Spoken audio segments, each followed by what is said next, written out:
काम लगाते रहे, लेकिन 4 साल तमाम रिकॉर्ड इनके पास, तमाम इन्वेस्टिगेशन के अदारे इनके पास। इन्होंने नैब को इस्तेमाल करके, नैब न्याजी गठ जोड़ को इस्तेमाल करके, FIA को इस्तेमाल करके, यहाँ तक के एंटी नारकोटिक्स के डिपार्टमेंट को इस्तेमाल करके अपने सियासी मुखालफीन के खिलाफ झूठे केसेस बनाकर उनको सजाए मौत की चक्कियों में रखा। ये आते ही हुआ और उसके बाद मीडिया के लोगों को इन्होंने सजाए मौत की चक्कियों में डाला नैब के जरिए, जो इनके खिलाफ बात करते थे। अब बात यह है कि 4 साल आप वजीर आजम रहे थे, माना कि RTS बैठाकर सेलेक्ट होकर आए थे, मुसल्लत कर दिए गए थे, लेकिन 4 साल आप आज जो कह रहे हैं कि फलाना सबसे बड़ा डाकू है, या ये नैब की तरह मीम चोरी छुपाने के लिए हैं, या दूसरों पर आप इल्ज़ाम तराशी कर रहे हैं, तो आप वो बराए मेहरबानी जो झूठे केस आपने लगाए वो तमाम Lahore high court, supreme court के फैसले पढ़ें, उन फैसलों को पढ़ें और उन फैसलों को आपने चैलेंज तक नहीं किया।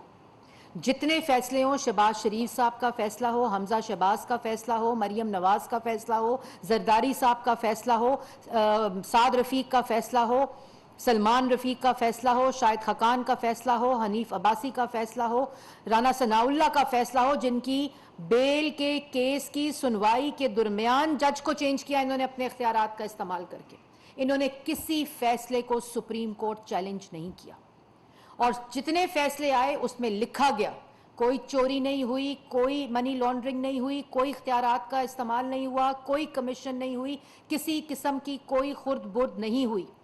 ये तमाम फैसलों के अंदर लिखा गया और बेल्स हुई।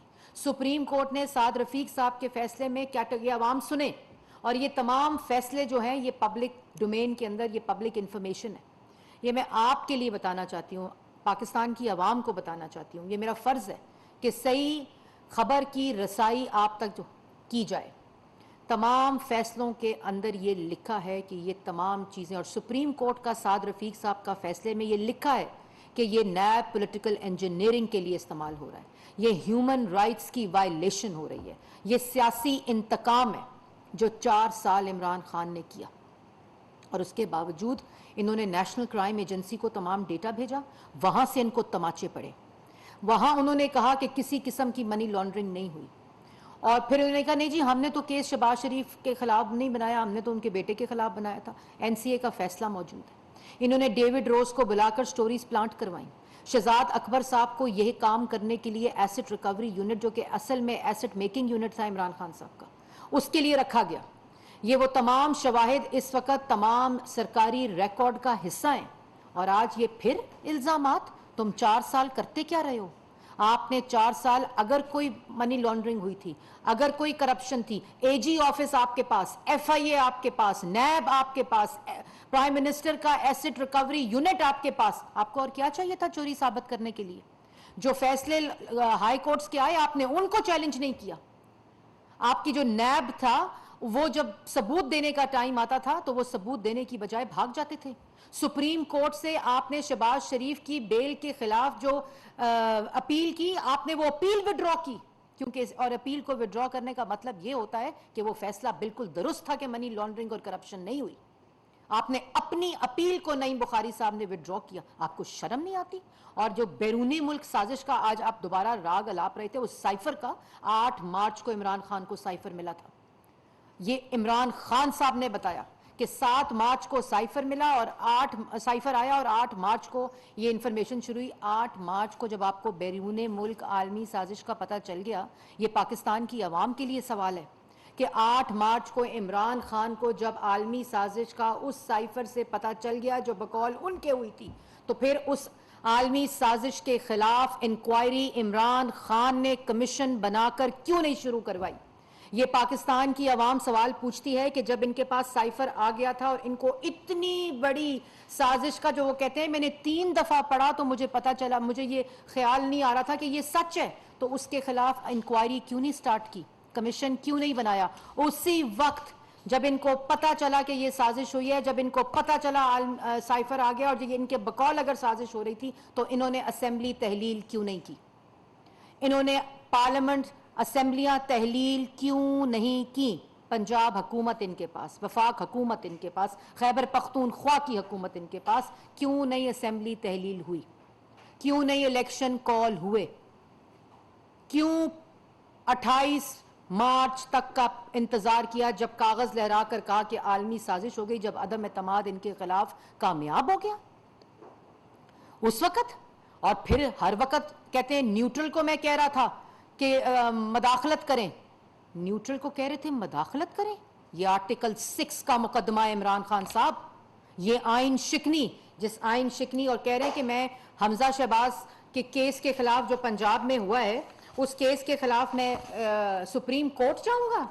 सुप्रीम कोर्ट वो जिस सुप्रीम कोर्ट के 5-0 के फैसले के मुताबिक आपने आइन तोड़ा, आपने आइन शिकनी की, उस फैसले के मुताबिक डिप्टी स्पीकर की रूलिंग गैर आईनी थी, स्पीकर से आपने गैर आईनी इकदाम उठाया, उसके बाद प्रेसिडेंट से लेकर, स्पीकर से लेकर, डिप्टी स्पीकर से लेकर, गवर्नर से लेकर और स्पीकर पंजाब असेंबली तक आपने आइन शिकनी करवाई। उस सुप्रीम कोर्ट के पास जाएंगे, क्या मुंह लेकर जाएंगे? जब सुप्रीम कोर्ट के फैसले के खिलाफ नारे लगाते रहे कि डी चौक पहुंचो, जिस सुप्रीम कोर्ट ने आपको H9 में जलसा करने की इजाजत की, उस सुप्रीम कोर्ट के पास जाएंगे। और फिर ये मैं मीडिया से भी कहना चाहती हूँ कि जिस वक्त आज पंजाब में हाई कोर्ट का फैसला आया, जिस मीडिया ने जो रिपोर्टिंग की, ये मैं आपसे सिर्फ इस्लाह के लिए मीडिया से बात करना चाहती हूँ कि आपने उस फैसले की गलत रिपोर्टिंग की, आपने उस फैसले को गलत रिपोर्ट किया और पाकिस्तान की आवाम तक आपने गलत फैसला, उसके जुज़ियात से मुख्तलिफ खबर पाकिस्तान की आवाम से, ये अच्छी रवायत नहीं है। ये डिसइंफॉर्मेशन और मिस इन्फॉर्मेशन के ज़मरे में आता है और ये आवाम को गुमराह करना, फैसला कुछ और रिपोर्टिंग कुछ और, ये बहुत ही ये गैर कानूनी अमल है। और उसके साथ साथ ये जिम्मेदारी आप लोगों को लेनी पड़ेगी। इलेक्शन से related Punjab high court, Lahore high court का जो फैसला है उसके मुताबिक हमजा शहबाज का इलेक्शन कलअदम नहीं हुआ, हमजा शहबाज को ओहदे से हटाया नहीं गया, बुज़दार साहब को बहाल नहीं किया गया। उसके बाद जो इलेक्शन है आर्टिकल 130 सेक्शन 4 के तहत ये कंटिन्यूएशन ऑफ प्रीवियस इलेक्शन है, जिसके अंदर सीएम को मेजॉरिटी वोट लेकर इलेक्ट होना पड़ता है। ये कंटिन्यूएशन ऑफ प्रीवियस इलेक्शन है। 4 बजे तक कल जब तक ये इलेक्शन नहीं हो जाता, रीवोटिंग नहीं हो जाती, हमजा शहबाज साहब चीफ मिनिस्टर पंजाब हैं। और उसके बाद जो रन ऑफ इलेक्शन है उसके अंदर कल 4 तक जो फैसले हमजा शहबाज साहब लेंगे सीएम पंजाब, वो तमाम protected by law and constitution होंगे। आप और पहले मिठाइयाँ बांट रहे हैं, पहले धमाल डाल रहे हैं, पहले कह रहे हैं आज जमहूरियत की फतह हुई है, आज कानून की फतह हुई है, उसके बाद 6 मिनट के बाद अपने ही बदल रहे हैं बयानों को, अपने बयानात बदल रहे हैं और उसके बाद कह रहे हैं हम सुप्रीम कोर्ट जाएंगे। और वो सुप्रीम कोर्ट जहां आइन शिकनी का सर्टिफिकेट आपका मौजूद है, जो आपने अदम एतमाद के वक्त की आइन शिकनी स्पीकर से कराई, डिप्टी स्पीकर से कराई, वो आइन शिकनी, उसके वो मुंह लेकर सुप्रीम कोर्ट जाएंगे।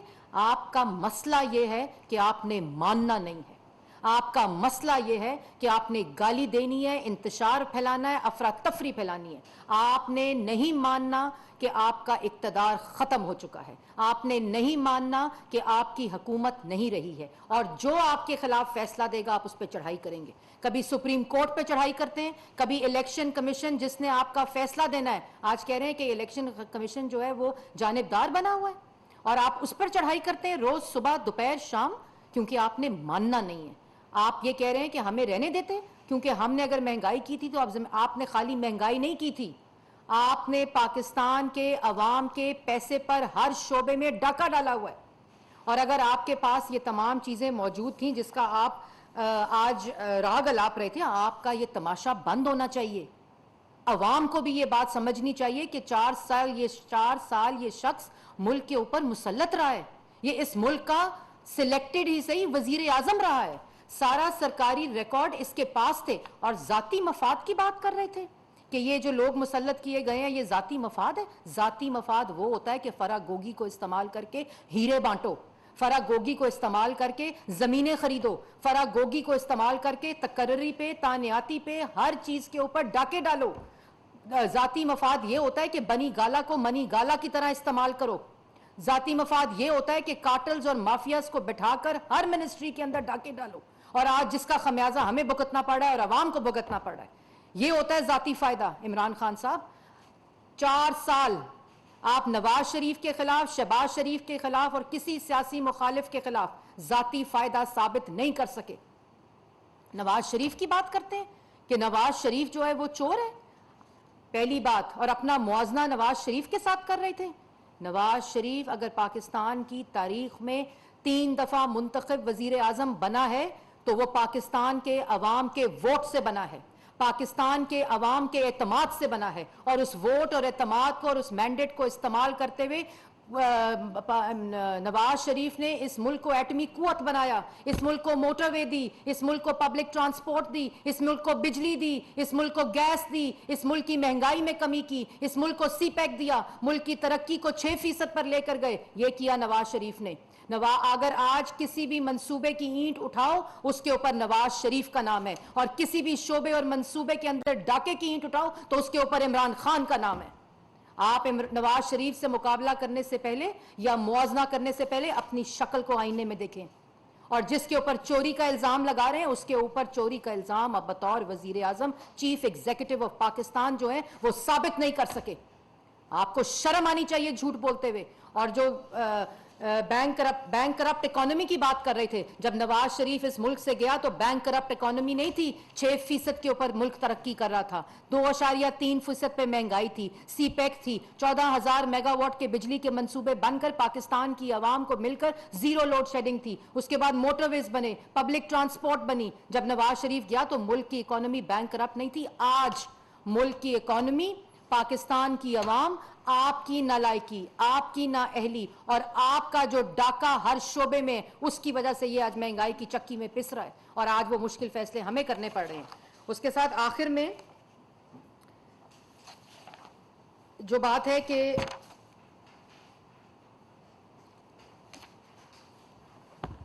मैं गलती को करेक्ट करता हूं, और मैं जब 4 साल का मुआवजा करता हूं, जब मैं हुकूमत में था तो मेरे से गलतियां हुई और मैं बेहतर चला सकता था, और अब मैं बेहतरी से काम कर सकूंगा, बेहतरी से डाका डाल सकूंगा, बेहतरी से गैस, बिजली, आटा, चीनी उसका डाका डाल सकूंगा, बेहतरी से मुल्क के खजाने पे डाका डाल सकूंगा, बेहतरी से मजीद 5 कैरेट के हीरे खरीद सकूंगा, अंगूठियां खरीद सकूंगा, जमीनों के ऊपर कब्जा कर सकूंगा, और मुल्क की जो आवाम है उसको बेहतरी से, मजीद बेहतरी से महंगाई की चक्की में पीस सकूंगा।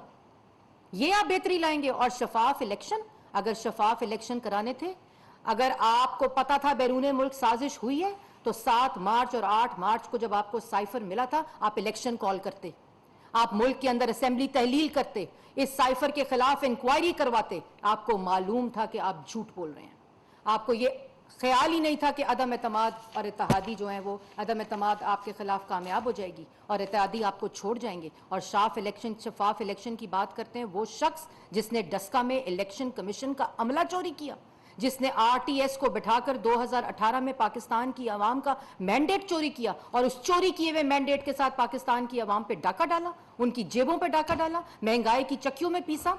इसलिए अपनी बात करने से पहले अपने गिरेबान में झांकें, और सुप्रीम कोर्ट जाने से पहले जो आपने कंटेम्प्ट ऑफ सुप्रीम कोर्ट की हुई है उसके बारे में सोचें। और जो इस वक्त हकीकत है कि हमजा शहबाज ही चीफ मिनिस्टर पंजाब हैं। हमजा शहबाज का election in continuation of previous election है, आर्टिकल 130 सेक्शन 4 के तहत, और कल 4 बजे जो वोटिंग है उसके जरिए मेजॉरिटी को इस्टेब्लिश करके इंशाअल्लाह हमजा शहबाज ही चीफ मिनिस्टर ऑफ पंजाब होंगे। और आपको ये बता दूं कि जो इंक्वायरी अगर साइफर की भी होगी, इंक्वायरी अगर इस मईशत को तबाह करने की होगी, इंक्वायरी अगर पाकिस्तान की आवाम पे जेब पे डाका डालने की होगी, तो उसके अंदर जो नतीजा होगा वो इमरान खान साहब आप जेल में होंगे। बहुत शुक्रिया।